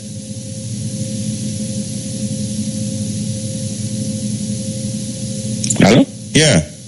No, I'm saying, I'm asking. You're asking me? Yeah. You really think we should make you get away with something like that, man? With what took place? You can't. Yeah. No, you can't. I mean, if it's even the generations to come. No, but you can't get it. That's why this reparation thing is a serious thing, not a people. It's not a joke thing, No, but you see, And it must have happened, you know. It must have happened. No, well, I back you 100%, but I'll take it a little further. You see, Jamaica, this land, this place was bought and paid for with blood. Yes. And I would advise, you see, I see a lot of things happening with the land and people selling out. I would advise, and I'm as I say, I'm a radical. I really don't play around. Selling out the land and people, you know, throwing up land and all that sort of thing. When you take up a man and dash him out and sleep, we never get anything from slavery. And the slave master get what they want and we get kicked off of the land like a whole animal. That's why we are where we are now. Exactly. So it's a whole animal now. These people in authority seriously expect that every generation is going to come and allow them to do the same thing. Control the land, sell it to whatever they want to sell it to. I said the beasts they're taking up. I said, let me go on by saying this one. Be very, very careful. People in authority, this land was bought and paid for with blood. It wasn't free. We as black people living here didn't get this thing free. People came in, those who get the most benefit of it, benefit twice. And I think of a case, think of Haiti, for example. Right, with twice, with everything that we got, we pay for it with our blood, it doesn't get any better than that. It doesn't get any worse. So here's my advice to people in authority. Be very, very careful. Very, very careful. Because don't expect every generation is going to go by and allow this just to go, because some of us really and truly value the next generation, we value our grandkids, we value our children, and we want to see them have a different perspective and a different future than we have, and a different experience here than we had. Has to be a better one. Right? So, taking responsibility, but moving it from just talk. Right? Because this is serious. Yeah, and procrastination have to put aside. Procrastination, man. Listen to me, man. I tell you that whether Bin Laden make up the thing for America or it wasn't, he's my hero. You take care of yourself. I hear you. All right, I hear you, sir. All right, this is the Cutting Edge on IRE FM. Yeah, man. So, mind upon evening tide home, night, for real. Yeah, man. Yellow man, singing about evening tide, man. Cutting Edge, greetings. Yeah, greetings, brother. Yeah, man. Yeah, just listening to the program and thing. Yeah. Calling all the way from Canada. Canada? Which part in Canada? Where in Canada? Toronto. Up the cool now? You know, say weather kind of cool off a weird, so we go through a cold period already. So all right. Right now. All right, sir. All right. Hey. Okay. Yes, man. Yeah, man. So for real. So yeah, me just go to Obama and listen to the program. Same. You know, me just buck up on it, and it's a kingdom Nubia. So me I say, what? Them thing where they are Jamaica now. And me I say, yo, it's a good look, because it is very important for people to know them true history. Yeah. You know what I mean? And not a fabricated history, because even when I was in Jamaica and I was in school, and you know how they teach history, like for example, I thought my history started with slavery. Exactly. You know so yeah. And I wouldn't isolate myself and start read and make some deeper things. You understand and research place and learn about place like Kemet and Push.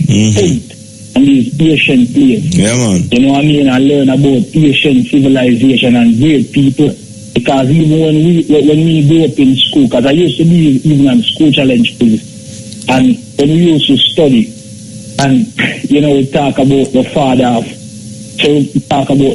of medicine. Yes. And they say the father of medicine is Hippocrates. Yeah, Hippocrates. And start study ancient. I learned about a man they call Imhotep.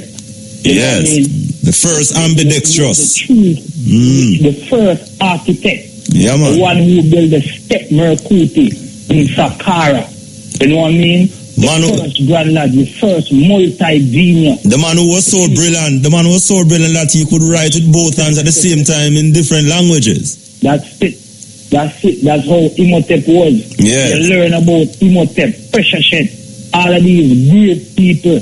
But back when we be at school and we have study, we now learn about these people. No, man, them not teach them something, man. We learn more. You know what I mean? Like Marco Polo and Christopher Columbus and Pythagoras. Christopher Columbus and all of these things. And you see him, Christopher Columbus thing, to find out that even the navigation of Christopher Columbus were Moors. These were the people who were coming from in North Africa and East Africa. Long time. Who came into Spain. You see what I mean? And start Spain, because a lot of people don't even know when they talk about Spain, like Salamanca.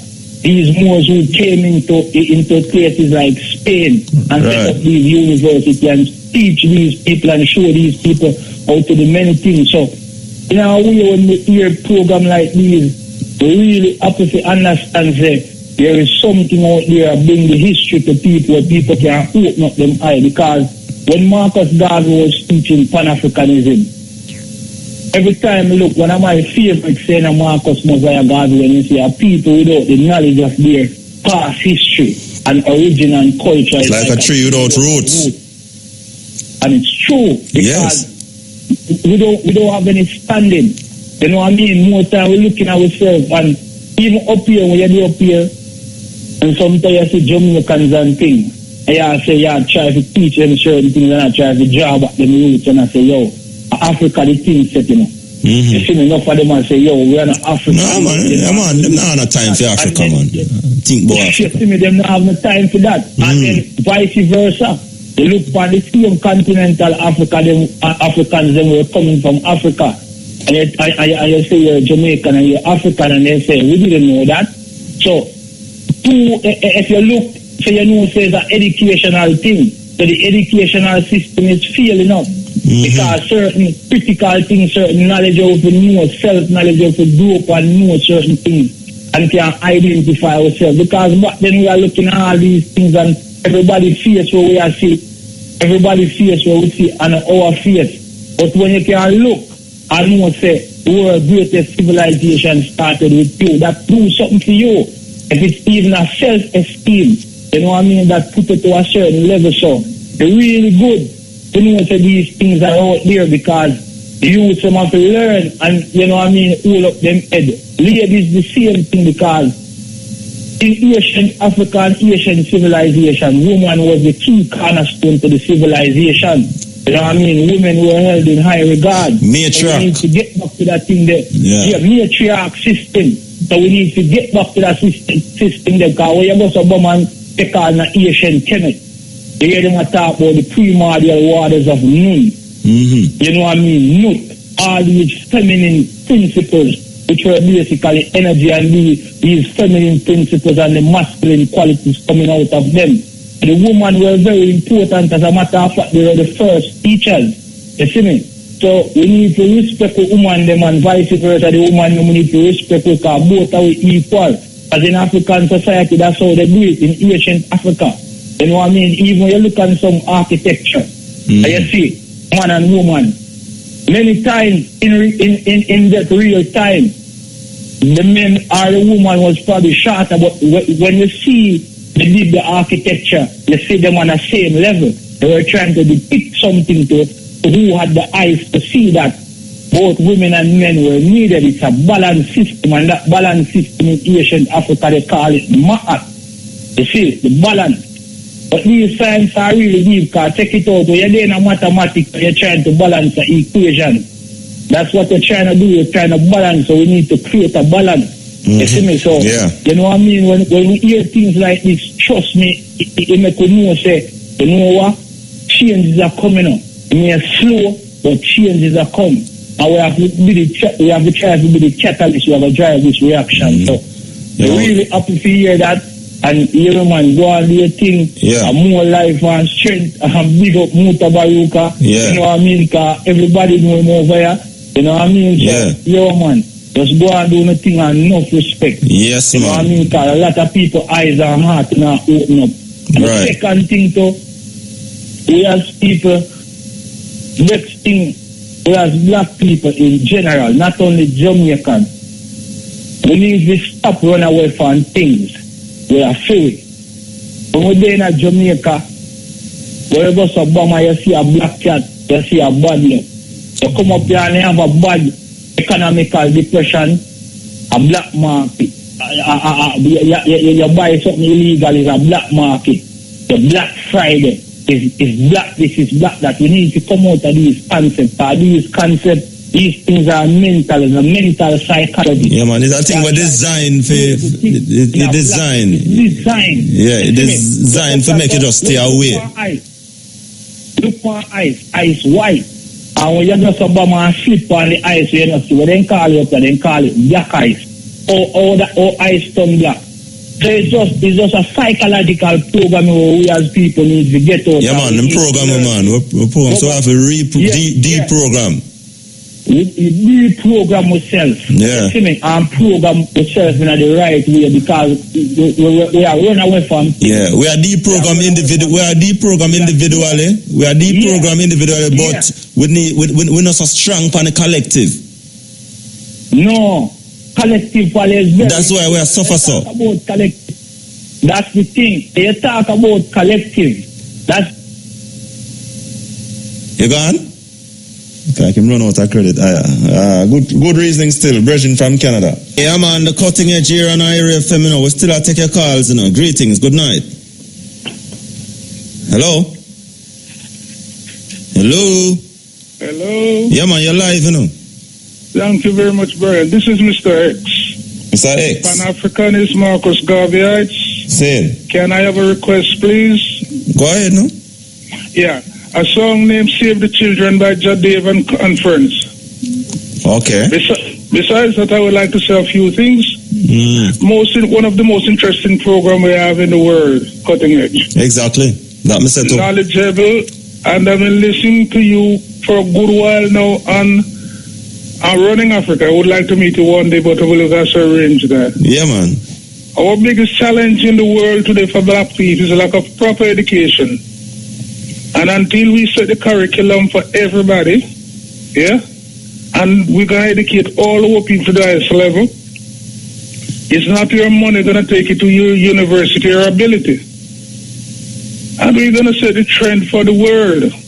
We want to think about building university colleges, schools, yeah? And we can do it, and we're going to do it. Marcus have set the black print. Make a look at it, yeah? We are saying every man God sees, every man should have a job. The name of our group is OURS, OURS, our United Resource Service.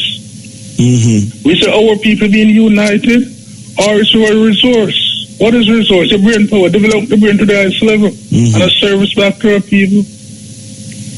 One code Malcolm X says it's only fools allow the children to be educated by the enemy. We all do because we say we can't do foolishness because that's what they teach us. Everybody wants to go heaven, but nobody wants to die. How far away this great places? We could live, man. We could live for life, you know. We could create what it is. And we can, you know. So we got to change a few things. You know, it's good to know that people like you have the vision. You didn't pick it up. You was created for it. And the children who have got to go and teach them what it is. Simple. Loving, caring, and sharing. When we say black power, you say, always say we're going to rule our destiny. Bojo, call him hero or whatsoever it is, you know. What is your destiny? We are going to rule our destiny. And I'm going to say, we're going to sign off with action. Every year we're going to what are we celebrating? You know, this brother talk about Tivoli Garden. We want a monument out there. These guys were sacrificed because they wasn't educated. Some educated man used to go down there to do that. We have a ballot system, and we're going to go through the ballot system, and we're going to educate our people. This brother Williams, he said going to university to lecture. I don't know if you know him. But you know him, sir? He not take no money. He's going to put that because we cannot pay for what the ancestors have done for us. But you know, our heroes, our children coming forward, come on, man. We are the best in the world. And I'm not going to touch the sports thing right now, but we say big up the reggae girl. Yes. We talk about women. You say, how we treat a woman? We mother. The greatest creature on planet Earth, look at what they do with Eve. They lie upon the poor woman. Now we are treated the woman. Now we are not educated enough to accept what the woman is more powerful than the men. They can have children, we can't. Come on, man. So, Brian, one day we're going to meet, and thanks for the time. You know? Yeah, man. Yeah? Yeah, man, respect. My number. Yeah, man.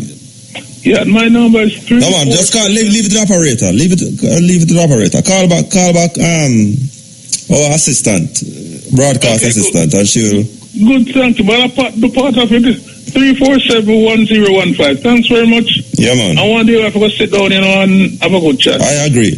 Bless. Yeah, let's hope you can find a record, save the children. I don't think I can find it tonight, but I will try for the next week. Great, man. Yeah. How long you going to be on the program for? Maybe 2 weeks. That is great. Maybe, man, maybe, yeah. Well, we just work with it. Thanks again, my brother. All right, bless. African love, man. Black power. Man. Black power. Black power. Good. Yeah. All right. The SAR, man. The SAR never fail, The SAR never fail. The cutting edge. Greetings. Greetings, man. How are you? Yeah, man. You have to talk a little louder, here. Yeah. Can you hear me better now? Hope you can maintain like this. Yeah. Okay, sorry about that. The phone and that, but anyways. Hey, Roger, how you doing, man? All right, not too bad. Good, man.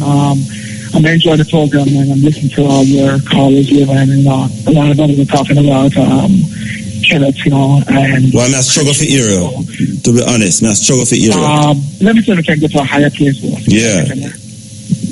So I'm in the mountains, you understand? So where are you? In the mountains. Where? Can you hear me better? Where are you? The mountains.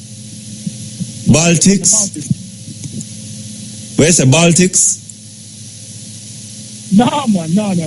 Where it says? I'm in the mountains. Can you hear me? In your office?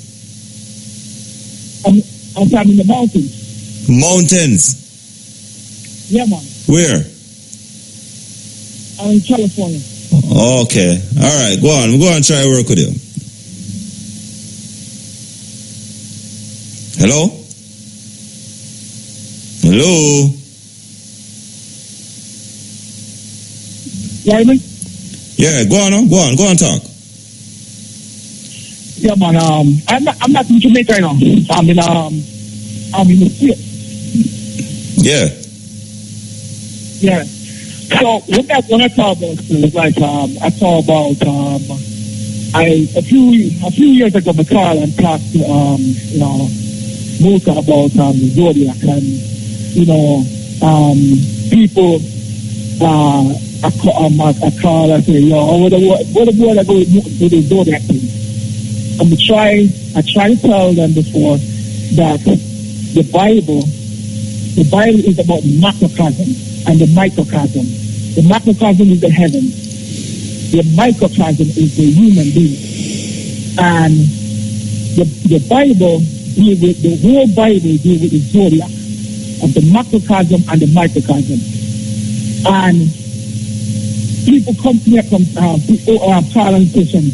What about the zodiac thing and all this foolishness, you know what I mean? I'm hearing these people saying these things, And the thing is, without them studying the thing,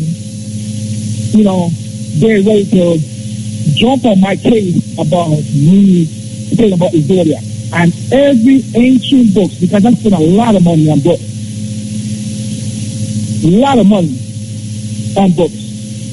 and every book that I look at, it talks about the microcosm and the macrocosm, the zodiac, all right?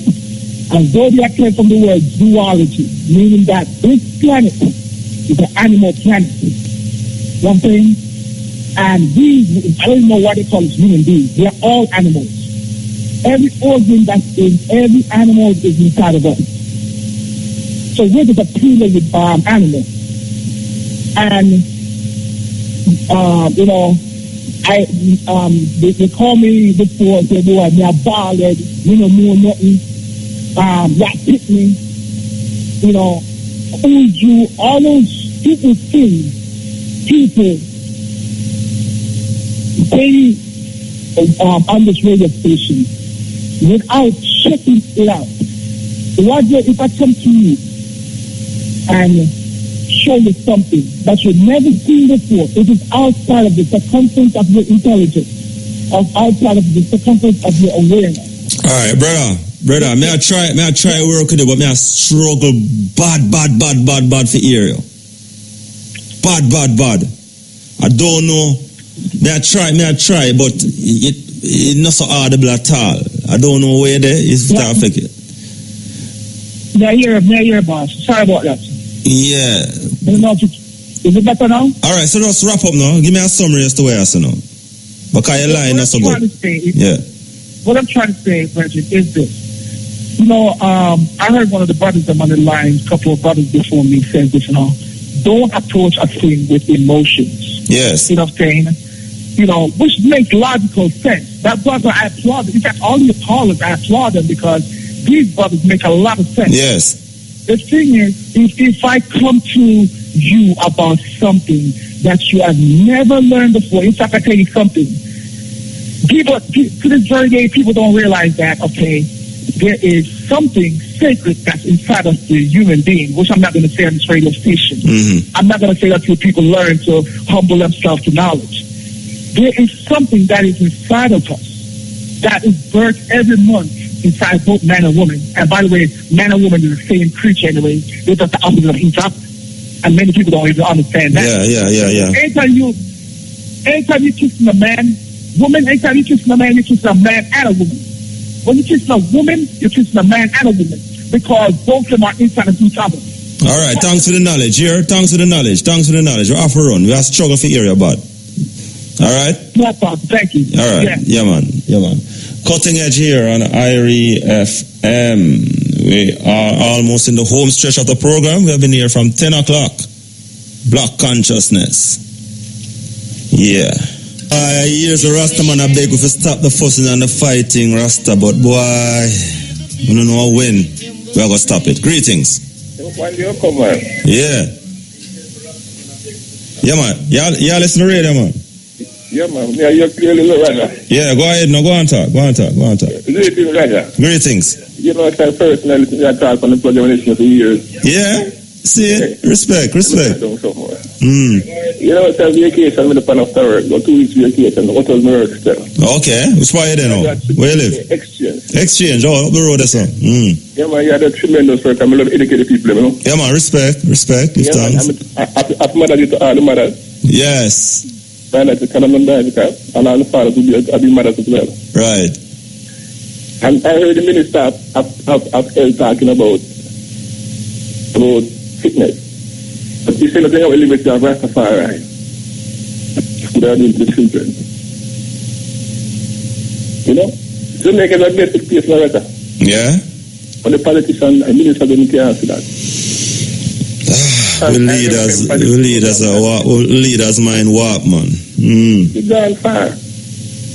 They can't see the truth and they not here. The minister talk about wellness and sickness. He doesn't talk about the Rastafari liberty.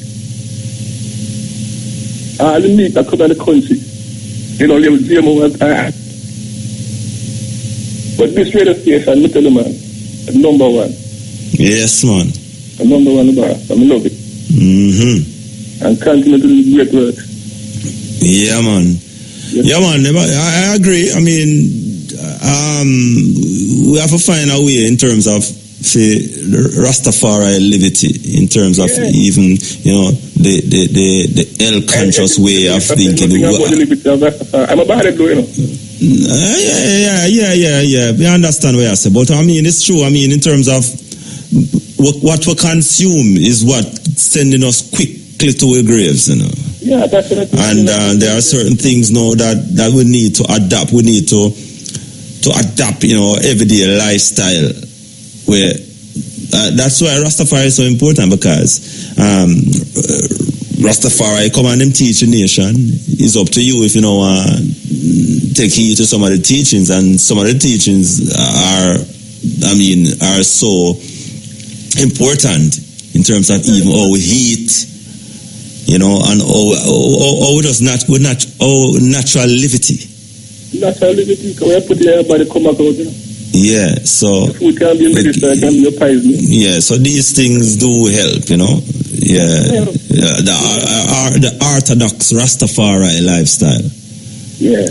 Yeah, because we know you have the unorthodox Rastafari lifestyle, and you have the left and the right, and you know, once we hear the king still, we're good, you know, but we don't know, so there's an orthodox way. Yeah, I feel you. Mama was for the crime things still. Yeah. We don't expect them to kill out a young girl, they might stop killing out themselves. Yeah, we're in trouble. Society in trouble. We start when we turn from our pitting them, our woman, our girl children. Yeah. It's like say you block up one. It's like say you block up one place, but when you block up one place, a next hole open up somewhere. It's like the dike. You know. Because we now address the root of our problems, man. Yeah, the social problems. Social and the justice. Social and justice. Yeah. There's so much injustice in the labor force. Some guys supposed to work 8 hours per week, they're working 40 years. Nobody says a crime. Yeah, sometimes just extension of the whole slavery thing, you know, will come down. Yeah, so yeah, it's just a modern day kind of thing where we have to just keep on a fight, just keep on a fight. Yeah, I get the trouble. You know? You can't get the. Yeah, I mean, sometimes you have to just accept, you know, you have to just fight for a future generation. Yes, for a better life for a future generation. Because remember, said those before us, so then we fight for where we are, you know, and we give thanks to that. So, as we always say, we stand on the shoulders of those who gone ahead of us. You have to keep the fire burning. Yeah. You have to keep it burning. I hear the Prime Minister did that, so we're destined to be a rich country, but corruption and the injustice and the system and the we don't know how far. I don't think him really serious when him say that.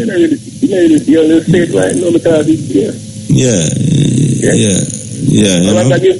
All right. I'm catching up with the good work. Yeah, man. Bless. God bless. And greetings. Cutting Edge. Good morning. Morning. Yeah, man. You know, I just call this a boy. You know, Earth history. You can talk a little louder. You can. Yeah, I'm saying that the man know that Earth history have been circumvented. Come again, our history? Yeah, Earth history. Earth history. Circumvented, man. Yes. And the Bible is one of them, you know. Yes. Yeah, man, because when man come talk about so-called God creator and Rasta, that people in Africa, you know, man. Yeah, man. Africa older than all of them stories that we have seen in the Bible. Yeah, man. Before man come talk about the so-called God creator, black people in Africa Rasta. Yeah, man. We had the civilizations. Yeah, man. You know. Cradle of civilization. It was already the cradle of civilization before man start right them thing there. Yeah, man. You know see it. You know see it. Man come tell us about black people is a descendant. Black people in Jamaica is no descendant of Africa, Rasta. Black people is African in Jamaica. Exactly. You're African. You're no descendant. You're African. A man who born in Jamaica is a Chinese Rasta. In saying that Chinese living in Jamaica. Exactly. Yeah. Likewise the Indian. Yes. The black man said that he's a Jamaican. Yeah, man. The black man don't like to. The Jamaican don't like to say him is African. Yeah. Yeah, man. You know, look down on him, scan it. Yeah. You know, with black people, you're an African man. Descendant, you see the word descendant, it means moving, veering from the original, you know. Yes. Yeah. Anyway, you're a black man, you can't be a descendant. Black people can't be a descendant. No. Anyway, at all, we're there. Black African, you know, people. You're African. The Chinese and all the other race. They are a descendant of I and I, eh? Yes. Well, it's to show us that everything come out of Africa. Yes, yeah, man, history and archaeology and anthropology and all of the ologies, sociology, everything shows that Africa. This little book here, we want to come talk about the Holy Bible. Of course, it's holy. It have thousands of holy night. Yes. Because when a man went to Kemet and thief and original writing, bring it to Rome, corrupt it, mutilate it and chop it up. Mutilate it and chop it up here. True. And then I come to life, respect it. I say fire upon that, you know. I say fire upon that. Me are one African-minded person, Rasta, where a man can come telling this stupidness, you know. Saying. Don't come to me now with that stupidness, Rasta. This little book here, this little stupid book here. So you can steal and hide things. Chop it up, corrupt it and mutilate it, and I come talk about say, I should respect that. I and I great grandson of slave. No fire upon that, man. All right, sir. All right. Give thanks. Yes, man. Give thanks. Yes, I am.